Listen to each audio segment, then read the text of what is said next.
Hello dear students. So in the last lecture we have seen ECG. ECG is electrocardiography, which monitors electrical signal produced by the heart, and very useful technique for detecting various defects present in heart. In the same way, you have another technique which is called EEG, electroencephalography, which is used for monitoring the activity of brain. So as all of us know, a brain consists of cell. That cell is called neurons. So 90% of the part of the brain consists of neuron. Now neurons, let's see the general structure of neuron. So this is the structure of neuron. A neuron is having a structure which is called cell body, or it is also called as soba. Next, it has helix-like structure which is called axon helix. On axon helix you have lipid covering which is called myelin sheet, and the points where myelin sheets are either very thin or absent are called node of Ranvier. Next, you have now a single neuron is not going to transfer the information, so you have a connection between two neurons where dendrites of one neuron connects the terminal buttons of the first neuron, that is called synapses. There is a cleft in that cleft is called synaptimal cleft. Now the neuron present before the synapses is called presynaptic neuron, and neuron present after the synapses is called as postsynaptic neuron. So this is the general structure of the brain cells or neuron. Now in the next we are going to see how nerve conduction is happening. So nerve conduction involves three types of event. First is called resting phase. Second one is depolarization stage. And third one is repolarization. So how does these events occur? Let's see.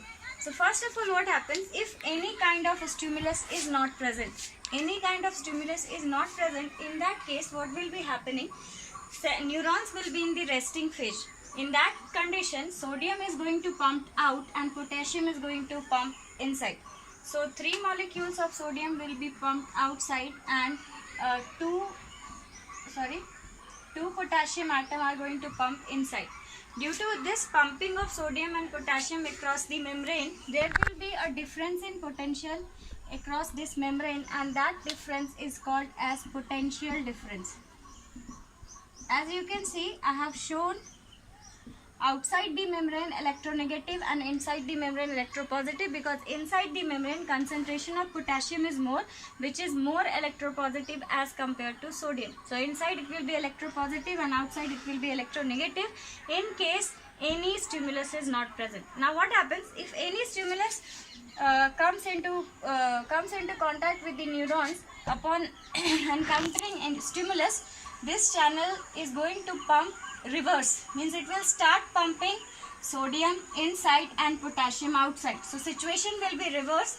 Inside it becomes electronegative and outside it becomes electropositive. So gradually potential difference across the membrane is going to reduce, and it is going to reach the value up to 60 millivolt. Means it will pump sodium inside and potassium outside unless and until potential difference drops a value. That value is called 60 millivolt. The 60 millivolt value is called as spike potential or active potential. So when it reaches the value of active potential, what happens? They will again go to the states of repolarization. Means it will start pumping sodium outside and potassium inside. So they follow the resting phase. Then upon encountering any kinds of stimulus, depolarization till potential difference value drops to 60 millivolt, and again repolarization.